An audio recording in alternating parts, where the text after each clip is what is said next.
Magandang araw mga kamamshi. Today is nag-ayos na nga pala ang aking kambal dyan sa pagpasok ngayong araw. Opo, papasok na nga po pala sila at inaayusan ko na nga po pala ang kambal na ito. Siyempre, yung isa pa po ay naliligo kaya siya munang inayusan ko. Siyempre, ang hirap naman kung sabay-sabay ko silang aayusan. Aba, robot ba ako? Shoota mga mi, syempre hindi ganon. Ayan, si Precious nga po pala yung mga kamomshi. Inayusan ko muna siya dyan. Syempre, iipitan ko muna siya dyan habang naliligo ang kanyang kambal sa loob ng CR. Yes, opo mga kamomshi, at ganyan lamang po ang iipitin niya mga kamomshi. At grabe ang likot nito, sabi niya nga pala mga kamomshi, ay isang ipit na lang daw. Pero aba, hindi papayag ang mamshi na isang ipit lang. Syempre, titirintasan ko muna siya. Grabe naman yan, napakatagal. Ayan, nilandi pa nga ang polvo dyan mga kamamshi. Diyos ko naman ang batang ito. Talaga naman patibag pinulbuhan. Aba, matindit ka talaga, Precious. Ba, nagmana ka talaga sa iyong ina. Pero alahuy, saan pa ba ito magmamana kundi sa ina niya? Syempre, ayan. Syempre, patapos na nga pala siya dyan mga kamamshit. Ako'y napapatulala na nga lang pala dyan. Aba, ewan ko nga pala. Ba, tingnan nyo naman ang haggard ng momshi nyo. At syempre, ayan. Tingin ko naman ay okay na. At nilagyan ko na lang pala siya dyan ng star sa kanyang hair. Syempre, yung binili ko nga pala sa kanilang star. Emerald. Syempre, ayan. Tingin ko naman na ayos na siya mga kamomshi. Syempre, sa wakas, so many years. Natapos na rin ang isa kong kambal maligo. Hello, pero yan mga kamomshi, syempre bibihisan ko na nga pala siya dyan. Tapos nga lang pala ng aking Precious. Syempre yung isa naman. Syempre ayan, habang pinibihisan ko nga pala yan, ay ang napakakulit ng batang iyan, Diyos ko.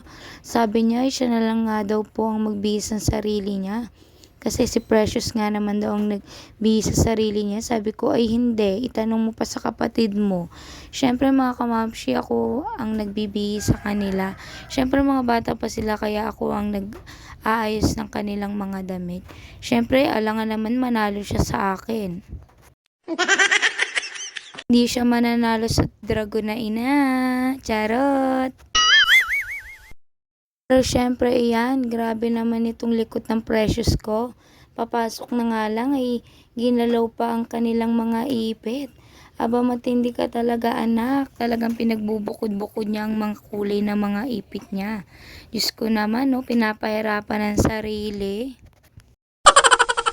Siyempre, itong batang ito, sinusuklayan ko na nga pala siya dyan. Kasi iipitan ko na nga pala siya dyan. Siyempre, ayan, habang nag-iipit nga pala sila mga kamamshi, sinisermonan ko pa yan. At grabe, nag-aaway pa yan sa harap ko. Diyos ko, nagtatalo pa sila. Kaya sabi ko, tigil-tigil nila yung pag-aaway nila na yan. Diyos ko naman, oh. Mga batang ito, mga dragon na, kababata pa.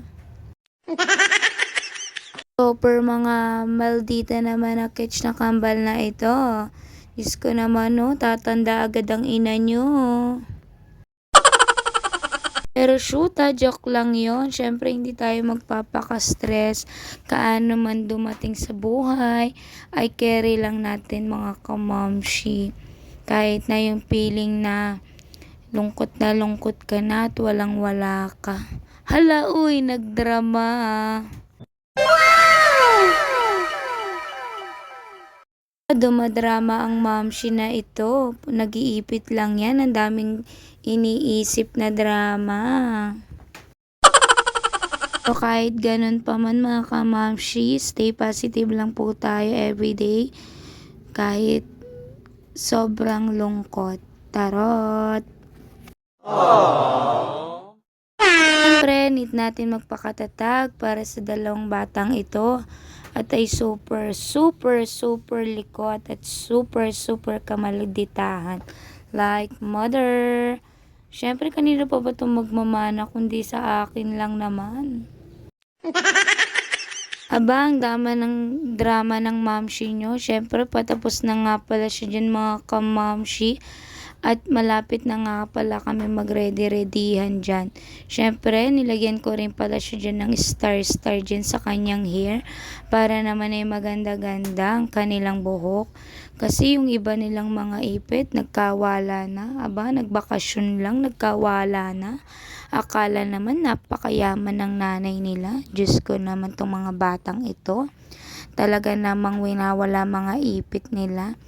Dati talaga mga kamamshi, sobrang daming ipit niyan. Pero ngayon is wala na. Diyos ko, kakabili ko lang pala niya ng mga ipit niyan ngayong pasukan nila. Syempre, ready pasok na naman at ready more ipit na naman for today's video.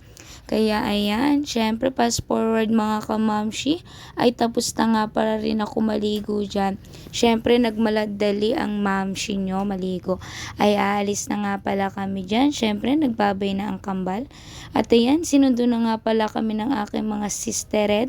Syempre po mga kamamshi, nandito nga pala kami sa aking house sa taas. Kaya po sinundo lang ako ng aking mga mamshi.